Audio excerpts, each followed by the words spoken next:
Êtes-vous en pleine déprime saisonnière? J'entendais à la radio apparemment que la déprime saisonnière frappe plus fort cette année qu'à l'habitude. Pourquoi il fait plus chaud qu'à l'habitude? Non, il y avait quand même plusieurs exemples. Là, la guerre en Ukraine, la guerre dans la bande de Gaza, les élections américaines. Il y avait comme 2-3 affaires là, que tu fais. Ouais, c'est vrai que quand t'empiles tout ça, ça crée un climat un brin morose. Fait que je m'inquiète pour je veux savoir. Dans le fond, la question, c'est comment ça va? Je pense qu'il y a un billet de récence parce qu'à tous les mois de novembre, le monde doit se sentir comme ça. Oui, exactement. Non, c'est ça. C'est normal, mais apparemment que cette année, ce serait une coche au-dessus. OK. Fait que non, mais je comprends que ça vous atteint pas du tout. Ben non, mais ça m'atteint, mais en même temps, tu sais, c'est rare. C'est vrai que tout ce que tu viens de nommer par rapport à la situation internationale, c'est morose. Oui. Mais je me souviens pas de la dernière fois où j'ai ouvert mon journal ou écouté mon téléjournal et puis il m'a dit « Hey, ça va bien! » Ça va bien. Ça me ravigote. Donc, tu es, résilient. Résilié. Dans quel sens? Ben, tu es capable d'en prendre. C'est la il le faut. On n'a pas le choix. On n'a pas le choix en tant que citoyen. C'est la période de l'année où on perd la luminosité un petit peu.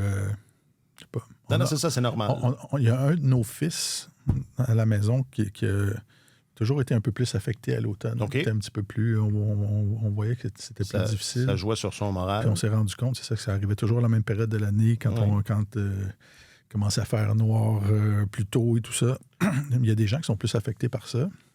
Mais tu vois pas de changement cette année? Non, on voit pas de changement cette année. C'est la même chose que d'habitude. Non, mais je m'inquiète. Évidemment, j'ai de l'affection. J'ai de l'affection.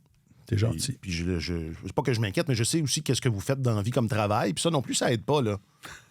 Alors, je trouvais que c'était une bonne... Oui, mais écoute, j'ai pas l'impression qu'il y a de dépression saisonnière en ce moment au Centre Bell ou à Brossard. C'est tout le contraire, en fait.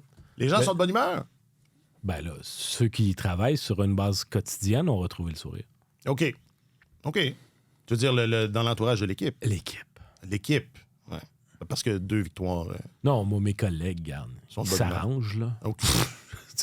La confrérie, regarde. Chacun ses problèmes. Chacun ses affaires. Bon, parfait. Alors, puis là, vous m'avez pas demandé, mais moi aussi, je suis correct. Toi, tu vas jouer? Je suis correct. À vrai dire, j'ai pas été surpris d'entendre ça, mais j'ai fait, ben oui, ça se peut, mais je le veux pas. Ou peut-être que je vais avoir un... Mais t'es comme moi, t'as quand même un peu le teint Palo Noël. Ah, tu trouves? Ah ouais. Ah, ça, c'est pas... Ben, c'est pas autant que moi, mais quand même. C'est le studio c'est le studio qui fait ça. C'est ça. C'est notre décor Salut Bonjour qui fait ça. OK. Aujourd'hui, prêt pour le deuxième quart de la saison, on s'entend? Les premiers seront les premiers. Et je te gage que ça sera pas bon pour la game. C'est tellement OK. Épisode 356.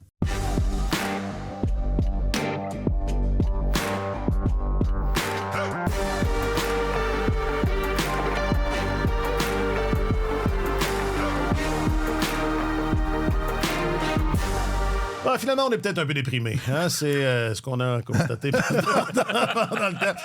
Tout compte fait, maintenant qu'on en parle... Ça va vraiment mal. Votre chroniqueur principal au service des sports est avec nous. Il s'appelle Martin Leclerc. Salut, Martin. Bonjour, messieurs. Content de vous retrouver. On a du plaisir. C'est ça. On a des pompons, on a de la musique, on a tout ce qu'il faut. Marc-Antoine Godin est votre journaliste sportif affecté aux affaires du Canadien et de la LNH. Salut, Marc-Antoine. Bonjour, messieurs. Bonjour. Et je m'appelle Alexandre Coupal. Après Twitter, Facebook, Instagram, Snapchat. C'est vraiment fait ça. OnlyFans. Le tweet, le book, le gram. Questions du public, réseaux sociaux. Questions du public, réseaux sociaux.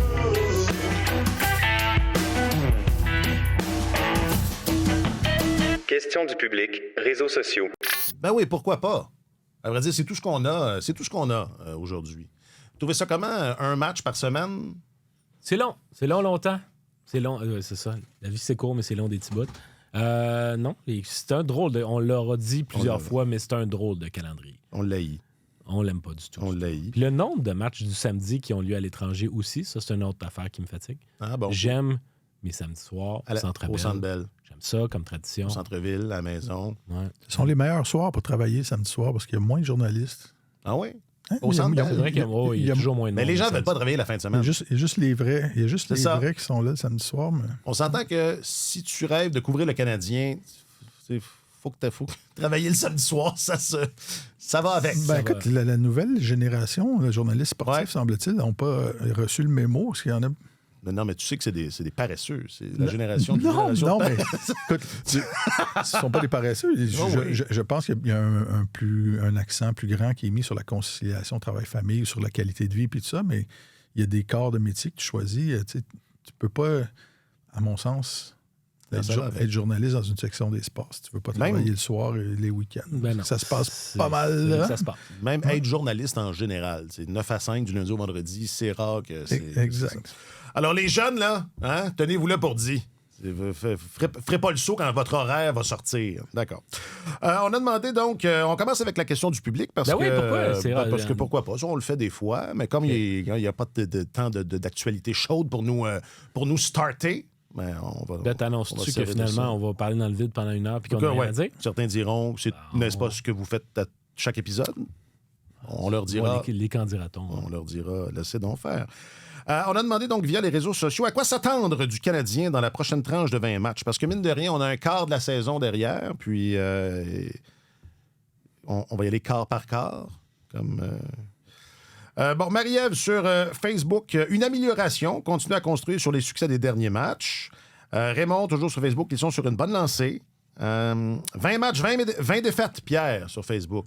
Pas du tout amer. Lui est frappé par la déprime de l'automne. Ouais, je pense qu'il y a une influence. Matt, toujours sur Facebook, des attentes trop élevées puis des réactions exagérées dans les médias.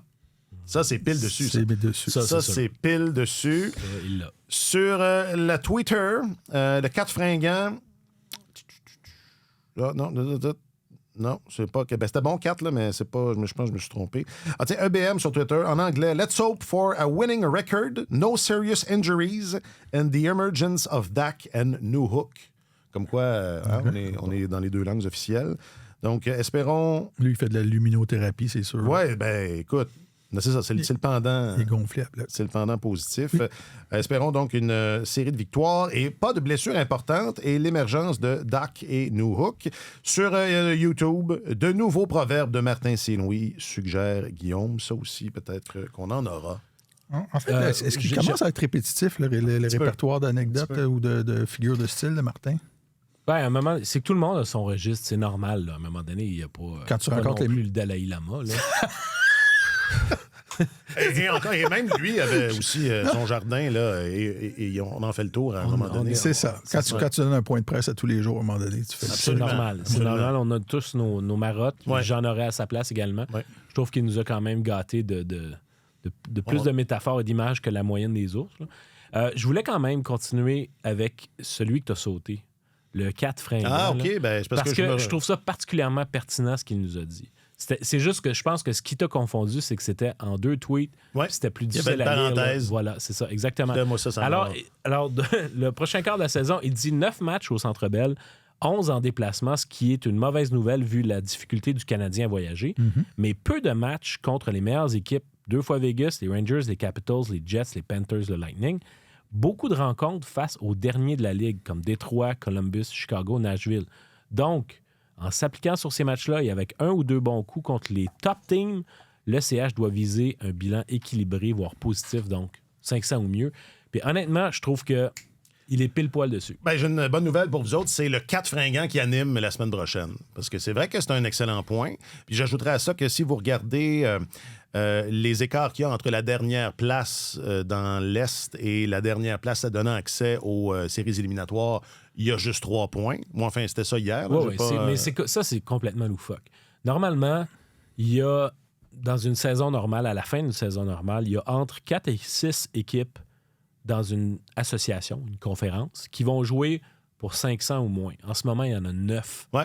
dans l'association Est. Le Canadien est dernier, mais il est quand même à 3 points de C'est parce place que en les série. autres aussi sont Fait que, mauvais. Est-ce que le Canadien est dans le mix? D'un point de vue mathématique, il ne l'est pas sorti. Il est encore là, mais c'est par la force des choses, par le fait que finalement, on a une anomalie en termes de performance au cœur de cette association-là qui, en ce moment, est sans dessous-dessous.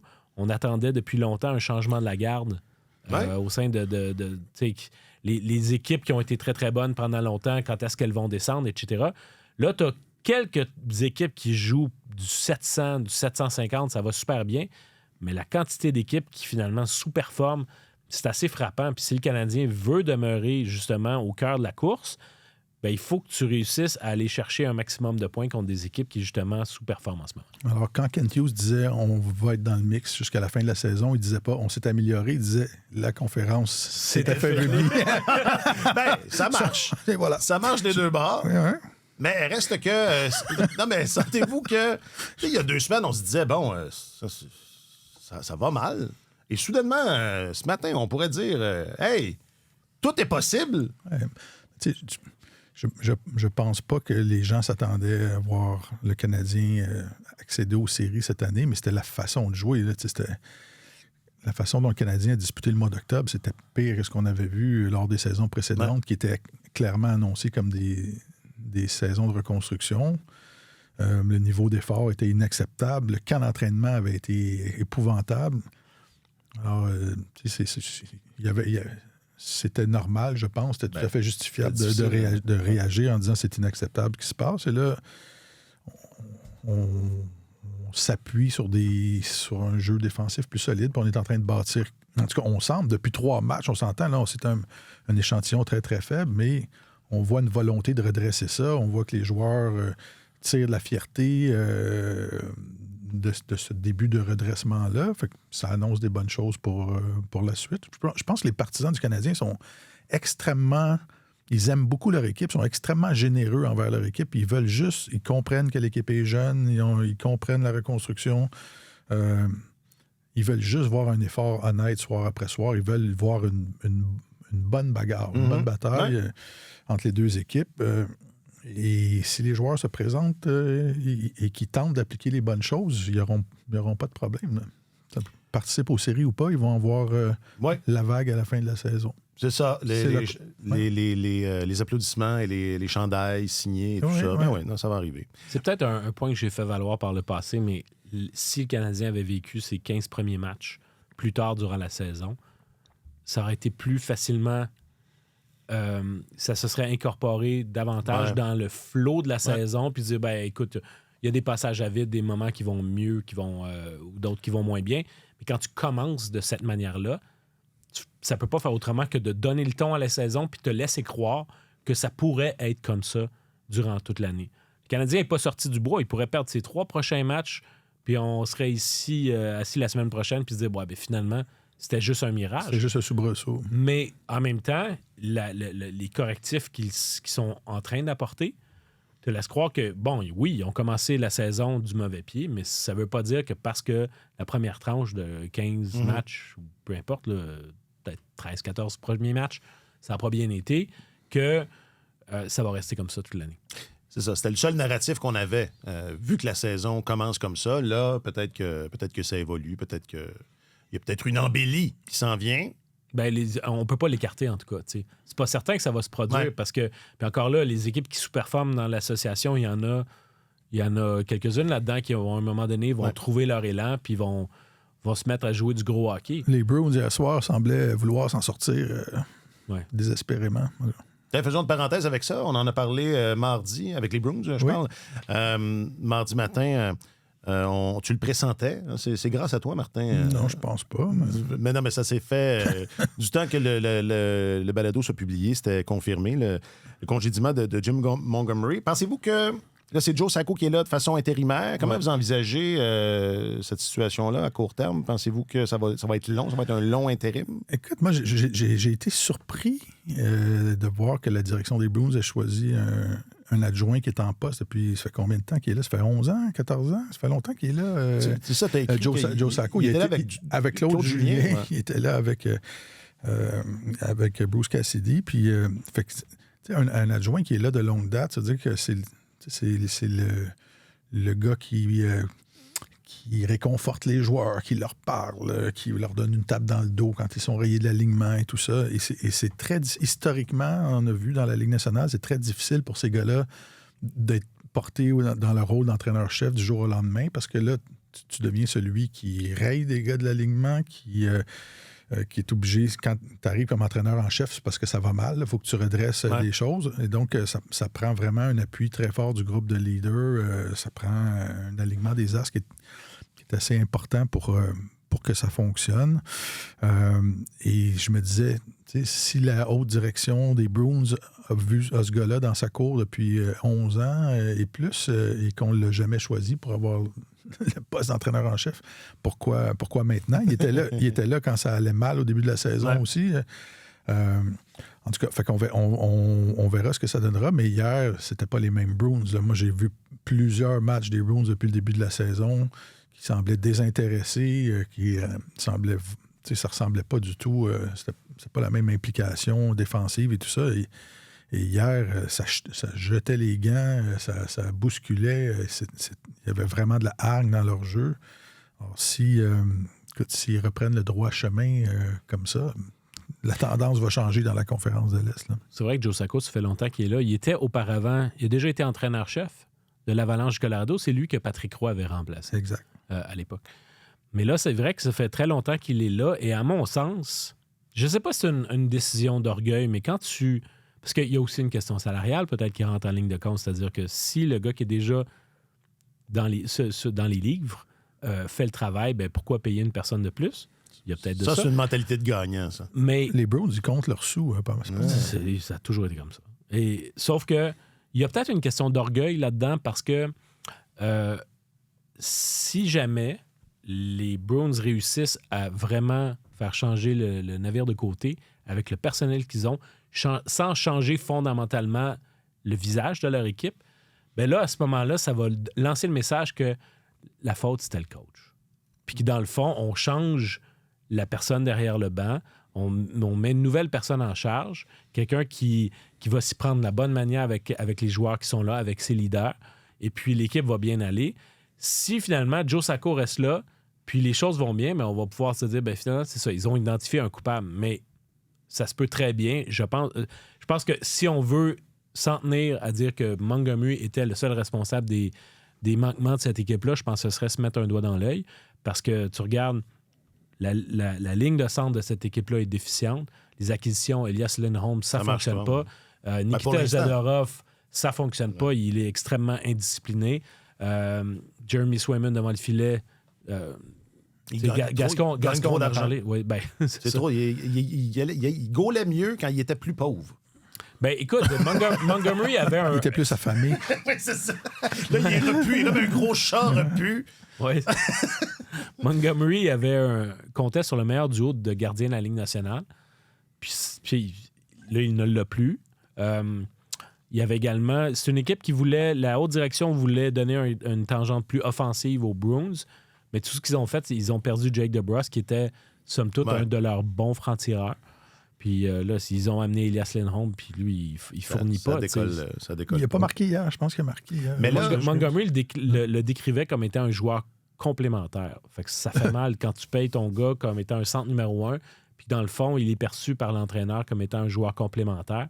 Je trouve qu'il y a des lacunes au niveau de la construction de cette équipe-là, puis je ne suis pas certain que Joe Sacco va nécessairement être celui qui va pouvoir biffer ça puis laisser croire que du jour au lendemain, les Bruins redeviennent les Bruins s'entendent. Hier, ils ont vraiment tout donné et ils ont gagné le match 1-0 contre Utah HC. Là. Donc, ça, c'est en Europe. Ouais, il faut la faire à chaque fois. Le club européen. Il faut la faire à chaque fois. Mais ce que tu dis là suggère que Montgomery faisait peut-être partie du problème aussi, là.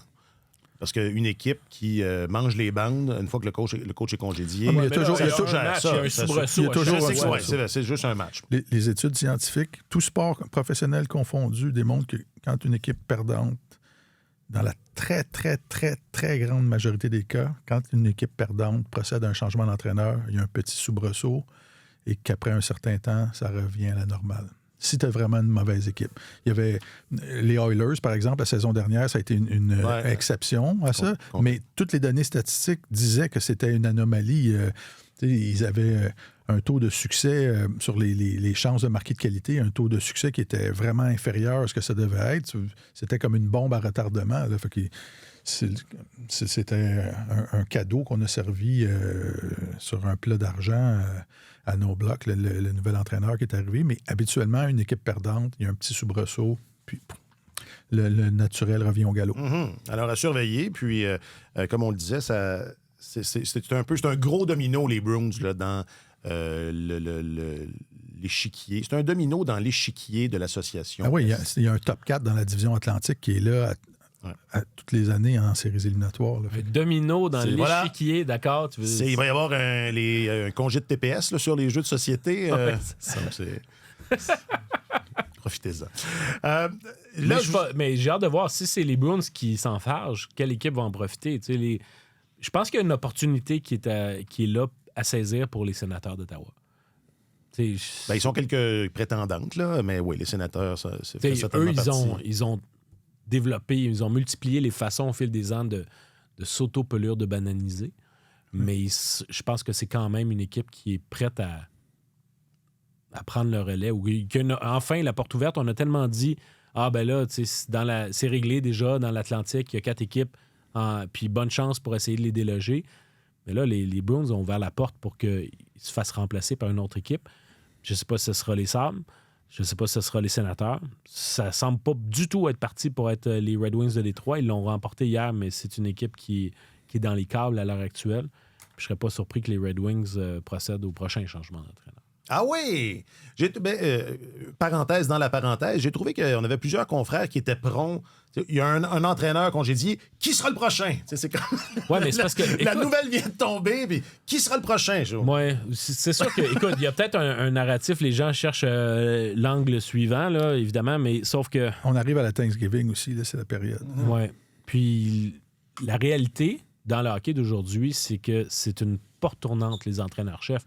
Quand on pense que Martin Saint-Louis est le 5e entraîneur avec le plus d'ancienneté maintenant, il y a continuellement des changements d'entraîneur. Alors, il faut que tu regardes là où ça va pas, là où ça devrait mieux aller. Puis souvent, ça t'indique où est-ce qu'il pourrait y avoir des changements. Puis Détroit, je pense, avait des ambitions de pouvoir passer à l'étape suivante. En voilà une autre équipe qui est bizarrement conçue. Ouais. Mais, tu sais, Derek Lalonde ne me semble pas faire les miracles espérés au moment où il a pris la relève de Jeff Blashill. Bon, là, je faisais diversion avec un détour à Boston. On va emballer le sujet du Canadien. Comment vous envisagez le deuxième quart de la saison? Je parlais d'embellie. Est-ce que vous envisagez une embellie? Il y a Patrick Laine qui est proche d'un retour. Je pense qu'on a stabilisé, au-delà des victoires, on perçoit une stabilisation en défensive depuis 3-4 semaines. Là. Est-ce que vous envisagez que ce deuxième quart-là va être plus agréable Oui, je pense pour le partisan et la partisane? Oui. Oh, oui. Ben, écoute, à partir du moment où tu commences à avoir davantage confiance dans ta façon de jouer en défense, que tu élimines les zones grises, pour reprendre l'expression qu'a utilisée Stéphane Robida hier, je pense que ça, c'est porteur. Ça me semble être quelque chose sur lequel le Canadien peut bâtir pour les semaines à venir. Tu mentionnes Patrick Laine, par exemple. Honnêtement, mes attentes sont 0. Tu seras pas déçu. Honnêtement, je n'ai aucune attente envers ce gars-là. Je le vois pas arriver ici. Tu sais c'est qui? Oui. Tu le connais, OK. Oui. Mais il a beau avoir déjà marqué 40 buts. Dans ma tête, le Canadien n'héritera pas du jour au lendemain d'un joueur qui a marqué 40 buts. Le Canadien est allé chercher un joueur qui, en dépit de ses 40 buts, puis en dépit du fait qu'il a déjà été le 2e choix au pêchage universel, a été acquis seulement en retour de Jordan Harris. Alors, c'est pas seulement parce qu'il y avait un gros contrat. Je pense qu'il n'a pas répondu tout à fait aux attentes depuis le début de sa carrière.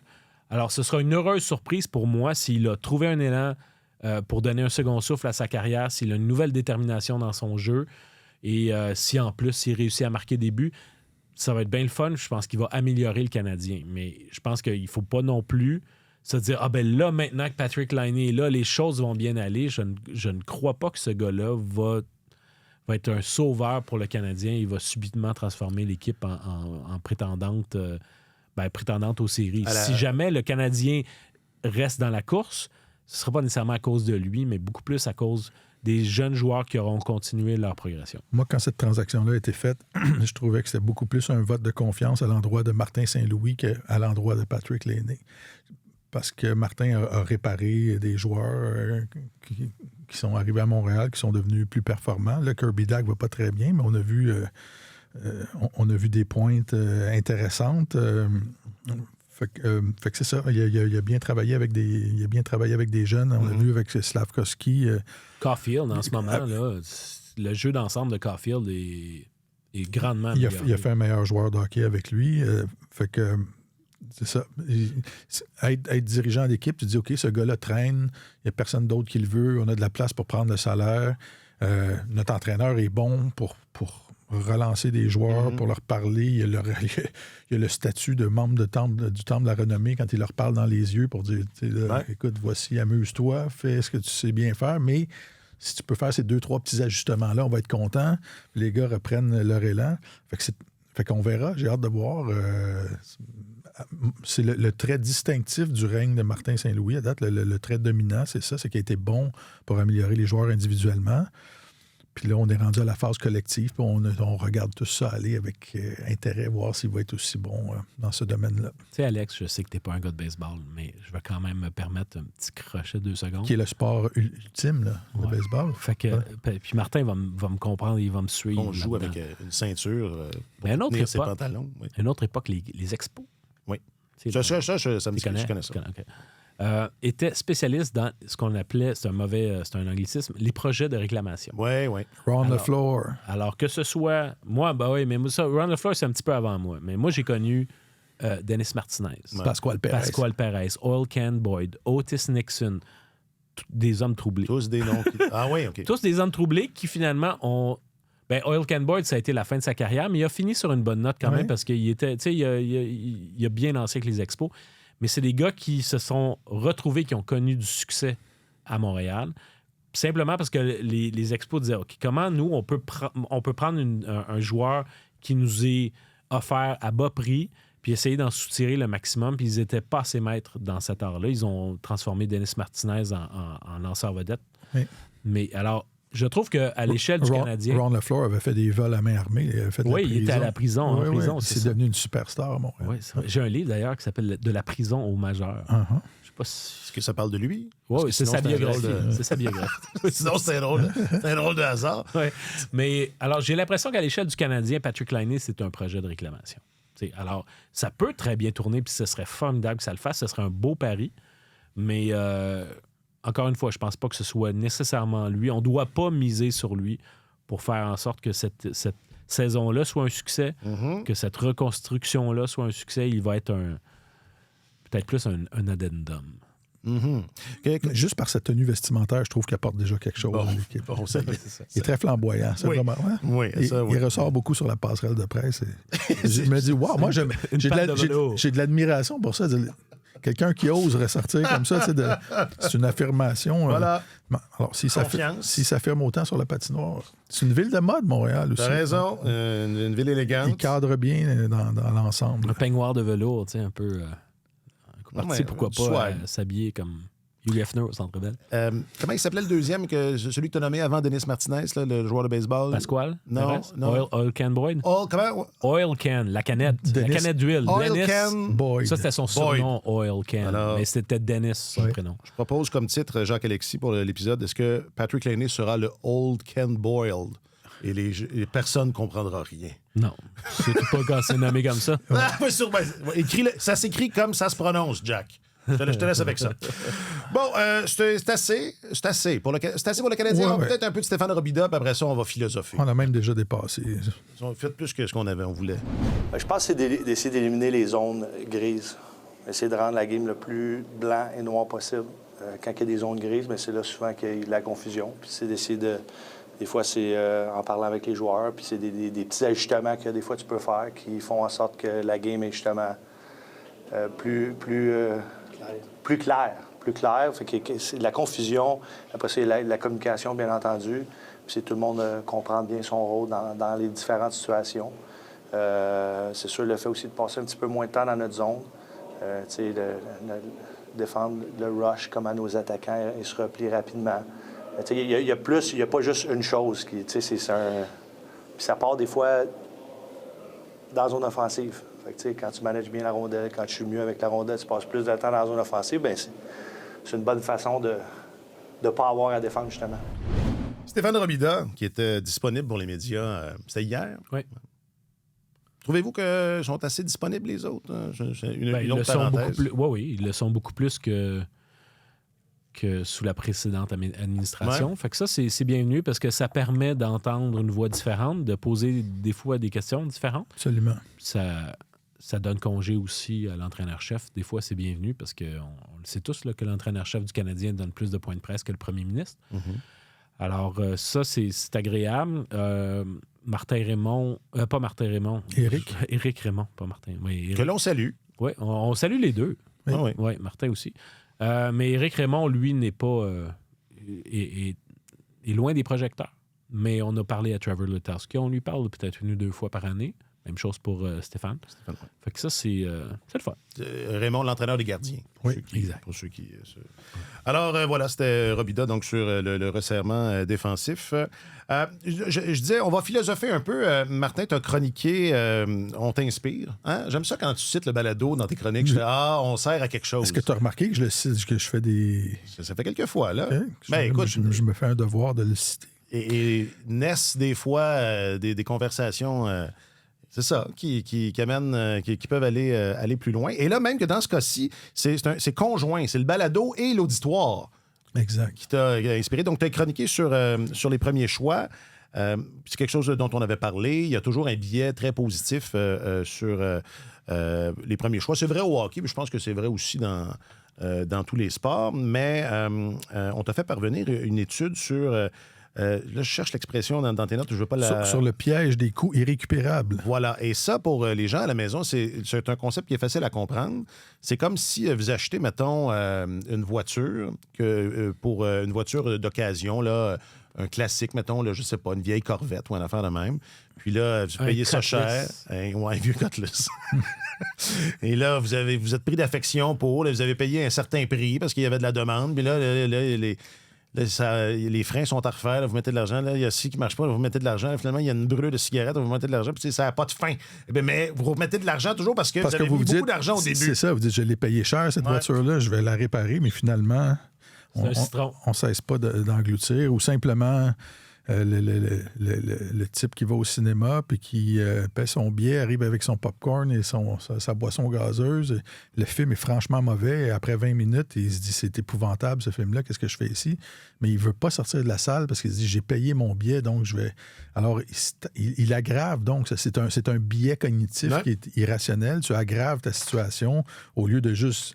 dire que je vais assumer ma perte, je vais sortir de la salle puis je vais aller faire d'autres choses de ma soirée. Et c'est ça, on parlait il y a quelques semaines au balado des premiers choix, du nombre d'anciens premiers choix. Je pense qu'on parlait des anciens premiers choix du Canadien qui avaient pour la plupart toujours des emplois dans la Ligue nationale, même s'ils n'avaient pas brillé plus que ça là, chez le Canadien. Et il y a un auditeur qui s'appelle Patrick Crépeau, qui est lui-même un scientifique... qui m'a envoyé une étude. Il est ami, M. Crépeau, avec Lou Farah, où il connaît bien Lou Farah, qui est l'analyste en chef du développement des joueurs des Maple Leafs de Toronto. Et donc, c'est ça, il y a quelques années, Lou Farah a fait une étude avec Joseph Baker, qui est une sommité mondiale en matière d'identification de talent. Ils ont fait une étude précisément sur la Ligue nationale de hockey pour voir si le piège des coûts irrécupérables s'applique avec l'utilisation des choix de premier tour dans la Ligue nationale. Et donc, c'est ce qu'ils ont découvert. C'est que, bon, ce biais cognitif-là avait été identifié dans d'autres ligues où les équipes repêche un joueur au premier tour et lui concentre des bonnies de signature astronomiques, des millions et des millions, ou des très gros contrats. Et le piège des coûts irrécupérables avait été constaté. Même quand ces joueurs-là ne livraient pas la marchandise, les équipes continuaient de les utiliser régulièrement ou plus qu'ils ne le devaient, même s'ils étaient mauvais, parce qu'ils se disaient, on a investi tellement d'argent sur ce gars-là, ça va tourner à un moment donné, là, il va progresser, puis il va justifier la décision financière qu'on a prise. Alors donc, les équipes aggravent leur situation en faisant jouer un joueur qui n'est pas performant parce qu'ils l'ont payé beaucoup.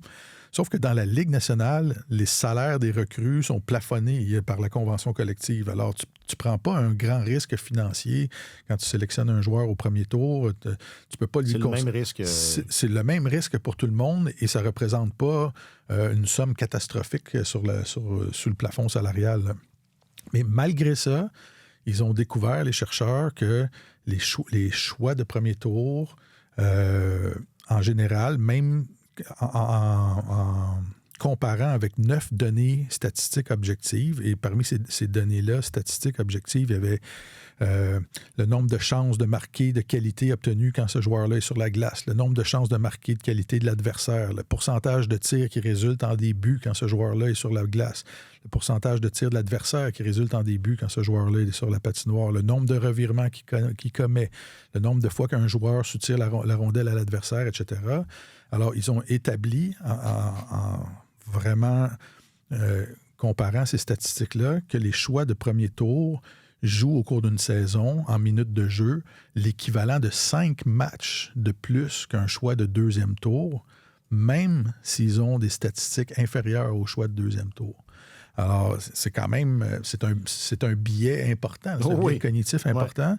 Ouais. Et eux, l'hypothèse qu'ils faisaient, c'est que, bon, on voit qu'on écarte la question financière, là, parce que il n'y a pas des sommes disproportionnées qui sont en jeu, mais eux autres calculaient que l'investissement dans ce cas-là, pour les dirigeants de la Ligue nationale, c'est le fait de... Tu as un repêchage qui est ultra médiatisé, tu te présentes sur la scène, puis tu dis c'est ce gars-là qui est notre choix de premier tour, et que là, c'est ta réputation professionnelle qui est en jeu en tant que dirigeant d'équipe. Tu as choisi ce gars-là, tu as misé sur ce gars-là, tu as affirmé au monde entier que tu penses que c'est ce gars-là qui était le meilleur choix, et donc que tu vas déployer des efforts par la suite pour faire en sorte que ça se réalise, pour pas dire, ben écoutez, on s'est trompé. Donc on persévère avec ces joueurs-là, on leur donne... c'est pas sans fin. Là. Il y a un moment donné, quand on voit que ça ne fonctionne vraiment pas avec le joueur, on l'échange, ou on l'a vu, il y a plusieurs anciens premiers choix du Canadien qui ont été échangés.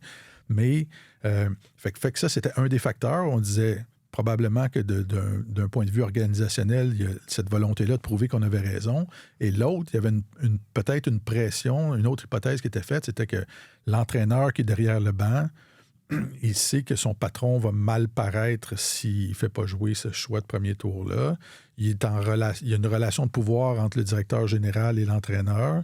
Et l'entraîneur veut garder des bonnes relations avec son directeur général parce que son emploi en dépend aussi. Et donc, il peut y avoir un biais cognitif de dire c'est le choix de premier tour, c'est notre choix de premier tour. Il faut que j'essaie de le relancer, il faut que je sois un bon soldat pour l'administration de l'équipe et essayer de relancer ce gars-là. Mais au bout du compte, ça veut dire que le choix de premier tour, souvent, d'un point de vue statistique, joue plus, même s'il ne le mérite pas. Et donc, ça veut dire qu'il y a probablement des choix plus lointains qui jouent moins alors qu'ils le mériteraient. Alors, c'est ce qui fait en sorte que le biais cognitif est irrationnel. Là, tu nuis aux performances de ton équipe. Et à la fin des émissions, ma réflexion de ça, c'était que c'est pas juste au repêchage qu'il y a des situations où le directeur général met sa réputation en jeu. Là. Quand il conclut une grosse transaction, on l'a vu par exemple, transaction Pierre-Luc Dubois chez les Kings de Los Angeles l'année dernière. Quand on signe un contrat avec un joueur autonome à fort prix, quand on signe un joueur qui termine son premier contrat professionnel, qu'on lui donne un long contrat, un long deuxième contrat là, pour plusieurs années à 7, 8, 9 millions par saison, ce sont toutes des situations où le directeur général met sa réputation en jeu. Et là, je me disais, quand tu additionnes tout ça, un dans l'autre, ça fait pas mal de politique en arrière du banc pour essayer de marcher sur le fil puis dire on va essayer de sauver les apparences ou on va essayer de relancer ces gars-là. Ouais. Et donc, ça veut dire que c'est peut-être pas si facile que ça, diriger une équipe. Ça fait beaucoup de décisions qui ne sont pas prises pour les raisons purement sportives. Disons ça comme ça. Voilà. Mais c'est que c'est la notion de dépenser. Que ce soit de dépenser un choix de premier tour, c'est pas de l'argent, mais il y a une notion de dépenser là-dedans. Ou encore là, dans une transaction, tu donnes Mikhail Sergachev, mettons, tu dépenses beaucoup, ou de l'argent, des millions, c'est toujours cette notion-là. Ce sont des actifs. Ouais. C'est un choix de premier tour, c'est un actif, Ouais. et tu le consacres Qui a à beaucoup ça. de valeur. Il faut que ça marche. Voilà. Oui. Ah oui, ça, c'est sûr. Y avait-tu une question? Non. Ben écoute, j'essaie d'adapter ce principe-là, cette idée-là, qui est fort intéressante au Canadien de Montréal. Puis j'essaie de voir quels sont les cas les plus patents chez le Canadien. Puis je m'interroge. Est-ce que, par exemple, à l'époque de Nathan Beaulieu, le Canadien était trop patient puis lui a donné trop de chance? Alex Galchenyuk, peut-être, mais en même temps, il laissait pas. Tu voyais le talent chez ce joueur-là. C'est juste qu'il ne mettait pas les morceaux ensemble. Il y avait toutes sortes de distractions qui nuisaient à son rendement. Plus récemment, Jesperi Kotkaniemi. Il y a quand même. On l'a placé dans la WA. Quand tu es arrivé, là, bon exemple on de choisissait ça, les Kotkaniemi. situations de jeu. Puis, Absolument. Puis il a fallu finalement l'année où le Canadien s'est rendu en finale de la Coupe Stanley. Il y avait eu des renvois à Laval, mais il a été laissé de côté de temps à autre par Dominique Ducharme à l'époque. Ça s'est compliqué à un moment donné, mais sauf que il y a toujours... Puis je pense que ce qui rentre en ligne de compte, c'est qu'il n'y a pas seulement le fait que les dirigeants veulent démontrer qu'en fin de compte, ils ont eu raison, mais dans un endroit comme Montréal, il y a aussi une pression populaire autour. De dire, donnez une chance à ce gars-là. Vous l'avez choisi au repêchage. Il faut qu'on voit. Donner la chance aux jeunes, etc. Fait que c'est un peu damn if you do, damn if you don't, là. Mais il y a... Mais c'est le même réflexe qu'en économie, que les exemples qu'on donnait tantôt. Là. C'est comme la compagnie qui investit 10 millions dans un nouveau système informatique. Ça ne fonctionne pas, ça paralyse les activités de l'entreprise. Les employés sont toujours ralentis dans leur travail. Puis tu investis des centaines de milliers de dollars pendant des années pour sauver le maudit système qui ne marche pas au lieu de... Alors, quand tu as fait une grosse transaction... Tu veux sincèrement que ça fonctionne avec le nouveau joueur. Là, puis même si ça va mal, tu dis, écoute, on le trouvait bon, il y a quelque chose, on n'a pas dépensé ça pour rien. Mais la deuxième plus grosse hantise d'un directeur général, c'est de donner à une autre équipe un joueur qui va éclore ailleurs en disant, nous, on ne s'est pas pris de la bonne manière pour pouvoir amener ce projet-là à terme puis le faire éclore chez nous. Alors, au départ, on y croyait, mais il y a quelque chose dans le développement, dans notre façon d'aborder son développement qui n'a pas fonctionné. Puis finalement, on l'échange, puis boum, il éclot ailleurs. Je pense que ça, c'est un scénario que les équipes veulent à tout prix éviter. D'autant plus lorsqu'elles ont des hauts choix au repêchage. Le Canadien est dans une situation où là, il aura repêché quand même assez haut plusieurs années de suite. Quand tu es dans une reconstruction puis que tu veux miser sur tes jeunes, tu ne veux pas non plus leur tourner le dos au premier signe de problème ou tu veux leur laisser leur donner la chance de surmonter leurs défis, de surmonter les épreuves, leur donner les outils pour y arriver. Je trouve que l'exemple, et ce que tu dis là est très bon, l'exemple de Slavkovski, je trouve, est très bon. Souvenez-vous, la saison dernière, là, à ce temps-ci de l'année, on se demandait est-ce qu'il faudrait le renvoyer à Laval. Là, il a l'air complètement perdu. Ça a l'air compliqué pour lui. On veut qu'il devienne un marqueur, un joueur important, mais là, il est en train de perdre confiance. Et au lieu, si ça avait été un choix de 5e tour là, qui avait ces problèmes-là, probablement qu'il serait retourné à Laval. Assurément. Et au lieu de faire ça, on l'a placé avec les 2 meilleurs joueurs de l'équipe au sein du premier trio. On a dit, vas-y, Juraj, t'es notre homme. Moi, et ils ont investi beaucoup. C'est un premier choix au total, mais je trouve que c'est un bel exemple de ça. Ça a fonctionné jusqu'à un certain point. Je pense que ça a fonctionné. Mais c'est le genre de traitement préférentiel que tu as quand on a investi beaucoup sur toi pour te recruter par rapport à Raphaël Harvey-Pinard n'aurait pas eu... Ah non, tu penses qu'il ne jouera pas avec Nick Suzuki je pense pas que ça serait... quand il va avoir retrouvé la forme? Mais c'est une ligne, une ligne qui est très, très fine. C'est difficile de la tracer puis de dire, à quel moment on abandonne ou à quel moment on reconnaît qu'on a fait une erreur. à l'époque, il y avait Bobby Clark avec les Flyers de Philadelphie qui était un peu cervelé comme directeur général, puis il a fait... Comme homme, je pense aussi. Aussi. En Mais général. alors, il était très actif sur le marché des transactions, puis je me souviendrai toujours du fait qu'à un moment donné, les Flyers avaient acquis Peter Nedved, puis ça n'avait pas du tout fonctionné. Puis lui, au lieu de s'obstiner, merci beaucoup, bonsoir. Ça avait pris, là, je pense, quelques semaines tout au plus, puis il avait vu que ça ne fonctionnait marche pas, puis il était passé à un autre appel.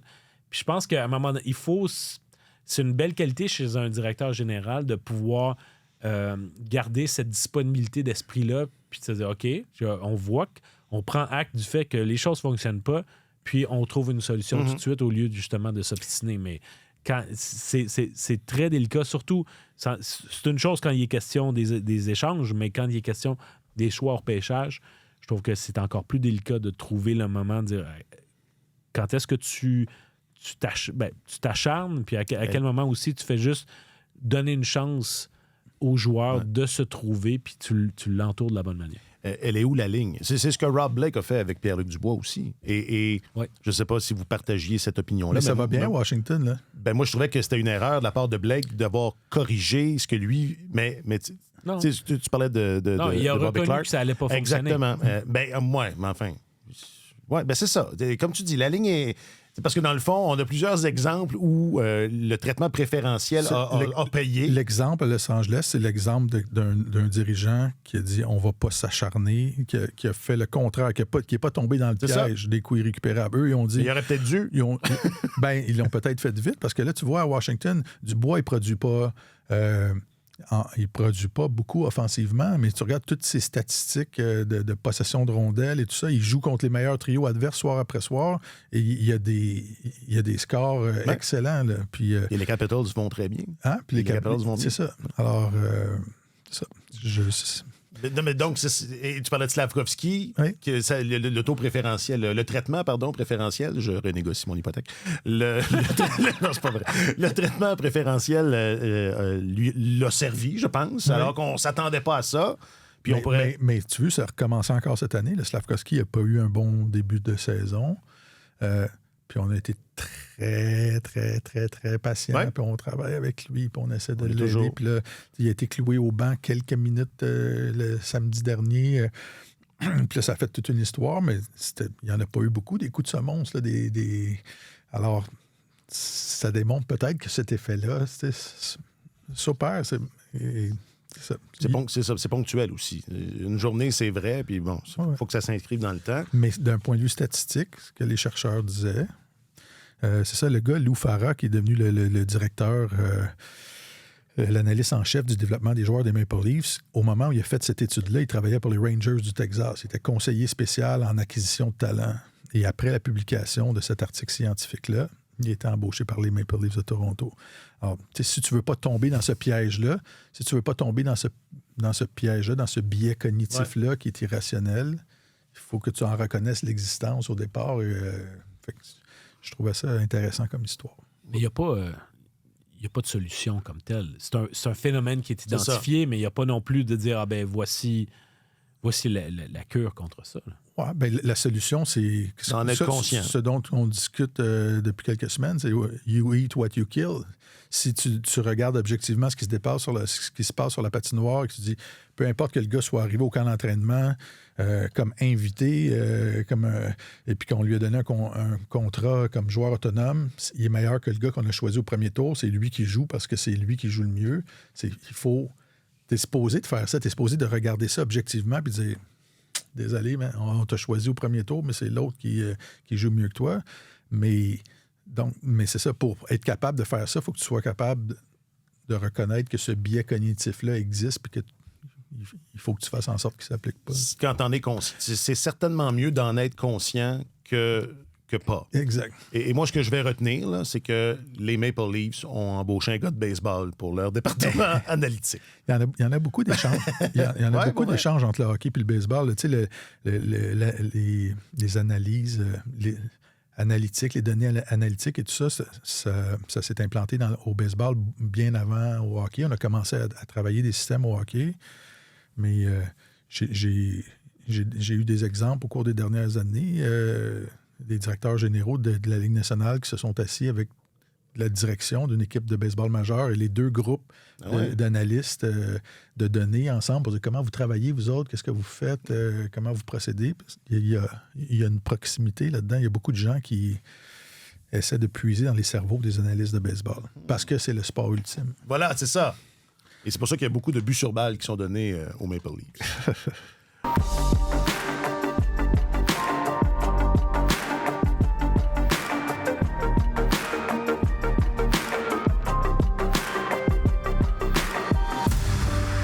Hey, juste un petit truc en terminant, vite.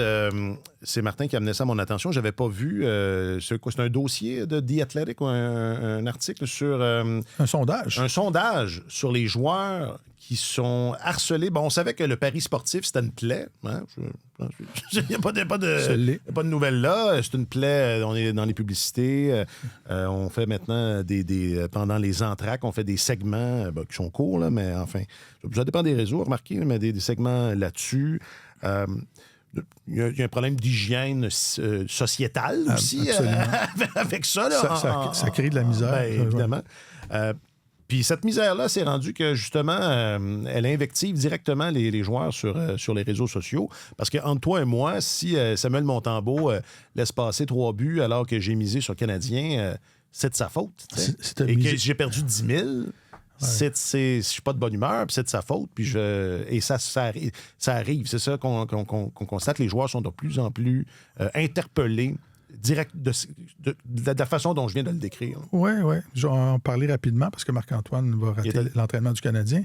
Mais c'est ça, sondage qui a été fait par le site Athlétique auprès de 161 joueurs de la Ligue nationale. Et la question qui leur a été posée, c'est est-ce que vous vous faites davantage harceler par les amateurs depuis que les paris sportifs ont été légalisés à la grandeur du continent? Et il y a le tiers ont répondu oui, qu'ils ont noté une différence. Et c'est quand même considérable parce qu'on s'entend, ceux qui doivent se faire harceler par les partisans, ça doit être ceux qui ont la responsabilité de marquer des buts, ceux qui ont la responsabilité d'empêcher de marquer des buts. Là. C'est rare que l'ailier gauche du 4e trio va faire l'objet de paris sportifs. Et donc, c'est ça, il y avait, les joueurs parlaient d'insultes qu'ils reçoivent sur les réseaux sociaux, de menaces de mort même. Il y en a qui disent en avoir reçu. Il y a un gardien qui disait que recevoir des messages de la part de parieurs frustrés presque chaque jour. L'affaire qui ressortait, qui était la plus étrange, là, les journalistes qui ont fait le sondage disaient que ce qui était ressorti, qui les avait étonnés le plus, c'est que les joueurs se font demander des remboursements de la part des... Alors, ils se font dire... Sérieusement? Voici, c'est aberrant. J'ai perdu $50. T'as accordé j'avais parié sur un écart de 2,5 buts, de plus que 2,5 buts. T'as accordé un but en fin de match, un mauvais but, donc tu m'as fait perdre $50. Voici mes informations, transfère-moi $50. Écoute, on rit, mais c'est pas drôle. Non, c'est aussi ridicule. C'est épouvantable. Et un autre truc qui m'a fait sourire, c'est que les joueurs disaient que les messages d'insultes ou les récriminations étaient toujours pires après les matchs contre les Maple Leafs de Toronto. Alors, ça fait... Je ne sais pas si les partisans des Maple Leafs, ils n'ont pas de très bonne réputation dans la Ligue nationale, mais je ne sais pas s'ils parient davantage. En Ontario, quand le Parlement a changé la législation en 2021 pour permettre les matchs sur les événements uniques, sur les matchs uniques plutôt que les combinaisons de matchs comme on était habitué auparavant, l'Ontario a permis aux maisons de paris privées de se lancer dans le marché. Alors, eux, ils sont bombardés constamment là, par des publicités tout le temps. J'imagine qu'il y a plus de paris qui se font en Ontario, alors qu'au Québec, c'est l'Auto-Québec encore qui s'occupe de ça. Mais ça explique peut-être pourquoi les partisans des Maple Leafs sont plus présents sur les réseaux. Mais cela dit, je trouve ça très malsain que les athlètes disent, écoute, moi, je me suis débranché totalement des réseaux sociaux. Là, j'ai pas besoin d'encaisser ce genre d'insultes-là ou de recevoir ça. Donc, je me débranche totalement. Je veux rien savoir. Alors, je trouve que ça ajoute donc une couche. Les gens, les parieurs compulsifs, ça crée de la misère chez ces gens-là. Les athlètes souffrent de ça. Ça a changé l'expérience des gens qui regardent les matchs à la télé parce qu'ils sont bombardés de publicité, sont abasourdis toujours se faire solliciter pour parier.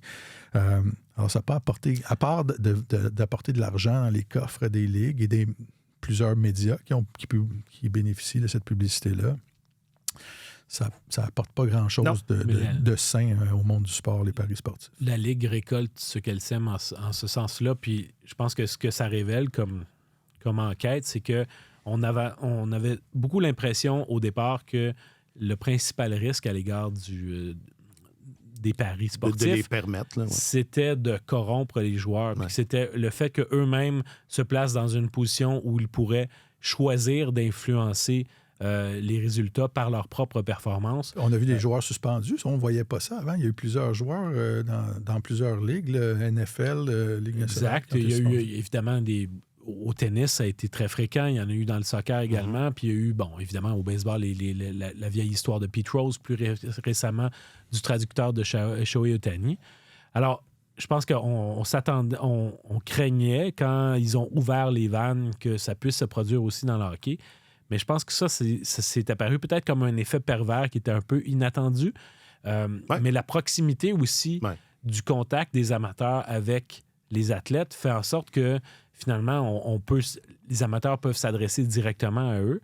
Et ça a créé un effet probablement dont on ne mesurait pas l'ampleur. Mais c'est tellement devenu omniprésent, les publicités de paris sportifs. Tu mentionnes, à juste titre, dans les retransmissions de matchs à la télé, mais ne serait-ce que dans une multitude de podcasts où c'est partout dans l'environnement médiatique où le dollar publicitaire et tout le monde se bat pour aller chercher les mêmes annonceurs.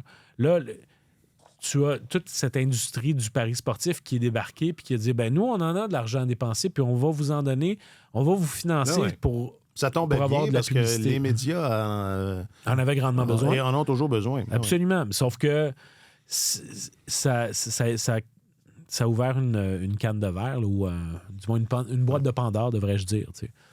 Tu l'as dit, oui, puis c'est ça. C'est une couche supplémentaire de pas bon, hein, à défaut d'être plus vulgaire, de pas bon là-dessus. Mais j'allais dire aussi... il faut regarder un match de hockey, puis il y a 3 annonceurs. Et c'est sans compter. C'est toujours les mêmes 3 annonceurs. Puis dans tout ce qu'on a parlé, on n'a pas mentionné le crime organisé là-dedans, parce que c'est pas vrai qu'en légalisant les paris sur un match, on a fait disparaître le crime organisé qui faisait qui était les criminels au contraire, qui étaient preneurs au livre. Au contraire, ça a renforcé les activités. Et je me souviens... d'une série d'articles, il y a 6 mois à peu près, de notre sur le book. Confrère Renaud, c'est ça, à la presse, qui disait qu'il y avait combien de gens se faisaient assassiner dans le milieu de la mafia, parce que ce qui est disputé, ce qui est l'enjeu principal, c'est le contrôle du livre, du fameux livre de clients là, qui placent des paris. Alors, les gens qui ont de la misère, les parieurs compulsifs qui ont de la difficulté, ils finissent par emprunter de l'argent à des réseaux criminels de preneurs au livre. Ça devient du prêt usuraire, ça devient... Il y a beaucoup de ramifications. Ça crée beaucoup de choses absolument épouvantables dans la société. Alors, je trouvais ça important de le mentionner. OK. Marc-Antoine Godin, merci infiniment, mon vieux. Ça fait plaisir. Je rappelle que tu es journaliste affecté aux affaires du Canadien et de la LNH. C'est ce que je m'en vais m'affecter à. Bon deuxième quart. Deuxième quart vous de même. De saison. Martin Leclerc, tu es notre journaliste, chroniqueur principal au département des sports. Merci, Martin. Ça a été un plaisir, messieurs. Salutations distinguées à Jacques-Alexis Bernardin, le réalisateur de Tellement Hockey. Merci beaucoup, Jacques-Alexis. Je m'appelle Alexandre Coupal. Passez un excellent week-end. Sur tous les terrains et sur tous vos appareils, Radio-Canada Sport.